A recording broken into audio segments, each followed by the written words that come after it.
موت آتی ہے تو آئے ہم یہاں سے بھاگیں. اب یہ چیز جب ڈیسپریٹ ہو جائے انسان اور یہ کرے, اس کو ہم نے بچا نہیں انگریز کے نظام کو, اس کو بڑھایا اور اپنا سامان بھی ہم نے بکاؤ کر دیا. بجائے یہ کہ اس میں ویلیو ایڈیشن کی جائے اس بچے میں, اس نوجوان میں, اس بیٹی میں, اور ان کو صلاحیتیں دے, اور پھر وہ دنیا کو باہر لے کے دنیا ان کو بلا رہی ہے. دوسرا, انگریز نے بیوروکریسی رکھی ہوئی تھی, یہ آمدن کھینچنے سے زیادہ تر جاگیردار کے ان سے ابھیانہ بھاگیا, یہ سارا پٹواری سسٹم, کارگو سسٹم, یہ ریونیو سسٹم, یہ ڈپٹی کمشنر ڈپٹی کلکٹر کا سسٹم, یہ سارا رکھا تھا کہ کس طرح یہاں کے مقامی شہری کی جیب خالی کی جاتی ہے. پولیس تھی کہ یہاں امن و امان رکھا جائے, فوج تھی کہ یہاں امن و امان رکھا جائے. فوج تو برتری تھی, اور پہلی جنگ عظیم اور دوسری جنگ عظیم میں انگریز کی ساری جنگ جو ڈفرنس تھا جرمنی میں اور انگلستان میں, وہ ہم تھے. ہمارے نوجوان 19 روپے تنخواہ ملتی تھی برما کے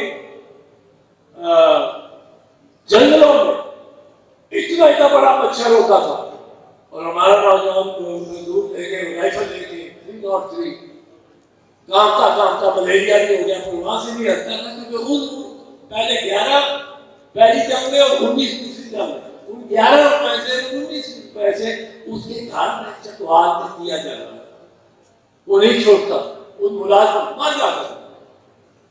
ہم نے اس میں کوئی تبدیلی نہیں آئی, ہم بھیجے جاؤ بچے, مر جاؤں گا رستے میں, چلے جا تیرے پیسے تو اگر دنیا خریدتے تھے جو ٹریول اور جائے کیا دعائیں دیتی ماں, کس انداز سے ہم اس کو اپنے بڑا فخر سمجھتے ہیں کہ وہ اٹلی اتر کے آئی, اٹلی بس آج گئے.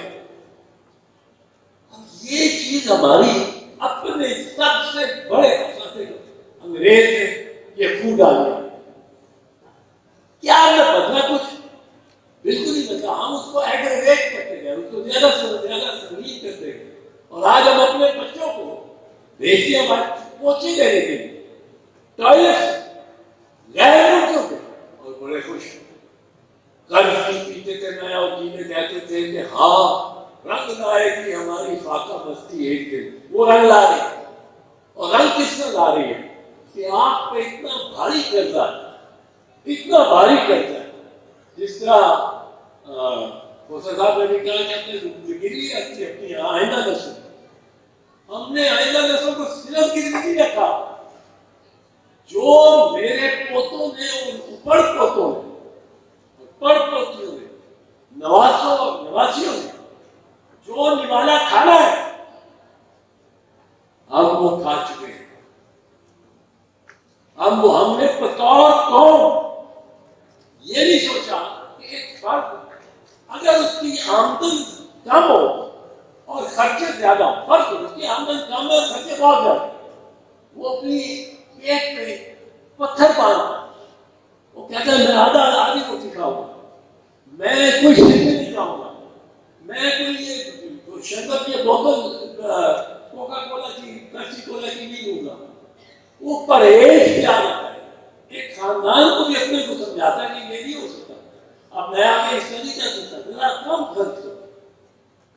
اب چین کا دیکھیں, چین کے انجینئر کراکرم ہائی وے بنانے آئے, وہ چیف انجینئر ان کے ادھر سے بھاگتا تھے لوگ بھی ہیں کراکرم ہائی وے میں, گجرات میں بارڈر پہ ان کی ملاقاتیں ہوئی, 2-4 دن گئے,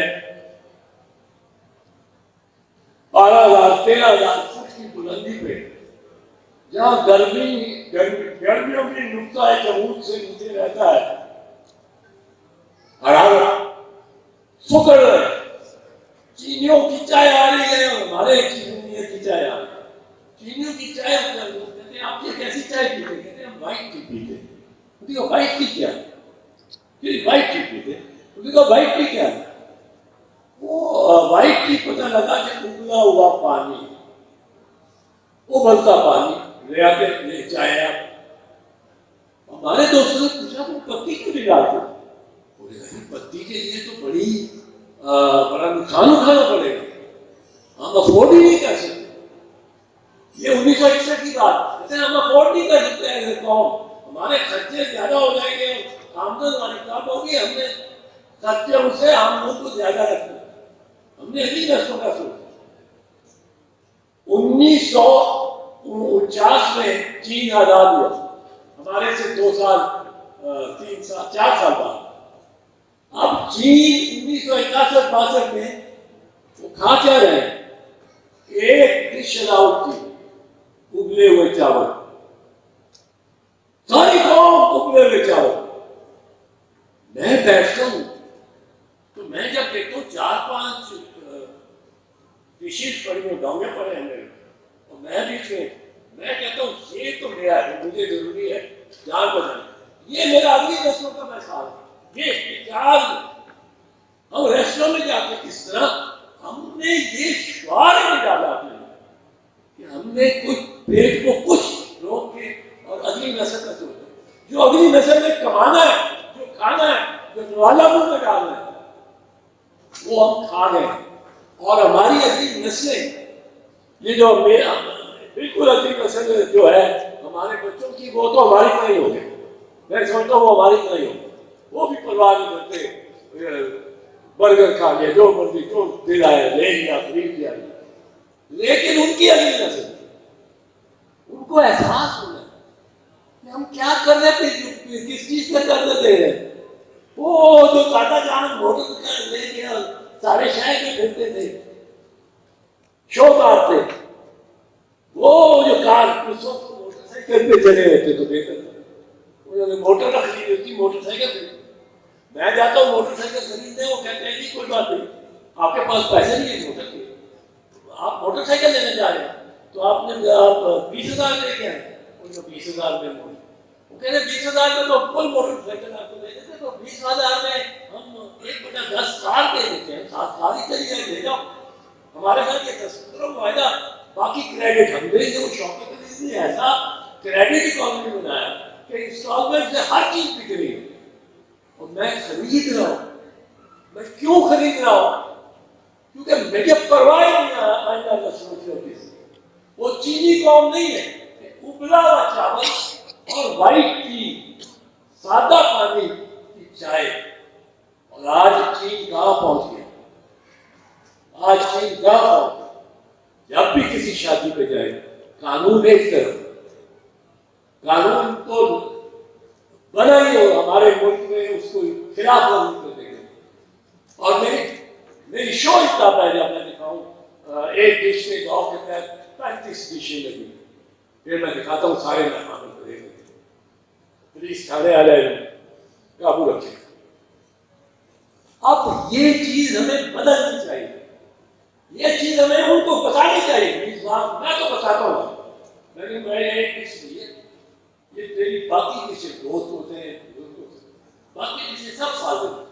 یہ اگلی نسلوں کی کمائی تم کھا رہے, پر بہت ہی ہم برباد ہیں. جشن منایا جا رہا ہے کہ قرضہ مل گیا, قرضہ مل گیا, قرضہ مل گیا. وہ میرے والدین کی زمانے میں زندگی میں آپ کو خدا کی قسم کہوں, وہ شرمندگی سے بتا بھی نہیں سکتے اگر کسی سے قرضہ لیا. الیکشن میرے دادا بھی لڑتے تھے, والد بھی لڑتے تھے. الیکشن پہ کزن وزن آ جانے, بھائی بہن آ جانا, 1000 روپیہ دے جانے کانٹریبیوٹ کر, وہ ایک ساری فیملی کا ایک پروجیکٹ ہوتا. اور کوئی بتاتا نہیں تھا کہ آسن نے اتنا قرضہ لیا, اس الیکشن میں یا اتنا, وہ بتاتا تو شرمندگی ہوتی تھی. آج فائنانس منسٹر بیٹھ کے جشن منا رہا ہے کہ 3 ارب وہاں سے آ گیا ہے, 2 ارب وہاں سے آ گیا ہے, 1 ارب وہاں سے آ گیا ہے. اور یہی تو سارا مرض ہے آپ کا, یہ قرض قومی تو سارا مرض ہے. اور اس کو آپ اور فورٹیفائی کر رہے ہیں. بہرحال میں یہ کہنا چاہتا ہوں اس کے علاوہ یہ کہنا چاہتا تھا کہ جو اس وقت ایک ایشو بہت یہ فوجی عدالتوں کا ہے، لیکن کھوسا صاحب نے بھی کہا ہم نے پٹیشن کی ہوئی ہے، ہمارا ایک موقف میں آپ کو سمپلیسٹ فارم میں بتا، یہ فوجی عدالتیں پہلے ایک طرح لگی ہیں پاکستان میں 1999 ایک ایسی تاریخ تھی سال جس میں لیاقت حسین کا کیس ایک سپریم کورٹ نے فیصلہ دیا اور کہا کہ فوجی عدالتیں ماسوائے جنگ کی صورت سویلین کو ٹرائی کرنے کے لیے نہیں لگ سکتی، اور اس میں انہوں نے کہا کہ ماسوائے ایک وہ دوسری کیٹیگری کہ ایسا سویلین جو فوجیوں کو راغب کر رہا ہو بغاوت کی، اس پہ فوجی عدالت لگ سکتی ہے، اس فوجی پہ بھی ہو سکتی ہے۔ اب یہ قانون اس کے بعد ایک آرٹیکل کہنے آتا ہے، میں اس کا ذکر نہیں کرتا، میں آپ کو صرف یہ بتانا چاہ رہا ہوں کہ لیاقت حسین کے کیس کے بعد یہ ممکن نہیں تھا کہ پاکستان میں فوجی عدالت لگے آئین کے تحت۔ اب پشاور میں جب وہ ہوا آرمی پبلک اسکول پہ حملہ دہشت گردوں اور دہشت گردوں نے کھڑے ہو کے ایک بچے کو 150 تقریباً بچہ 7 سال سے 12 سال کا ان کو گولیاں مار کے سر میں ان کو شہید کر دیا۔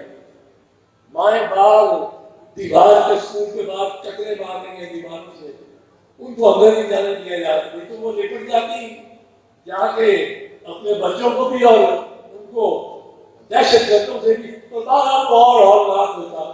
بڑے ایسے سین تھے قیامت سے کہ ساروں نے تحریک پیدا ہونے کی فوجی عدالتیں لگاؤ ان دہشت گردوں، یہ ٹی ٹی پی ہو، اے ٹی پی ہو، یہ نہیں پہ لگا۔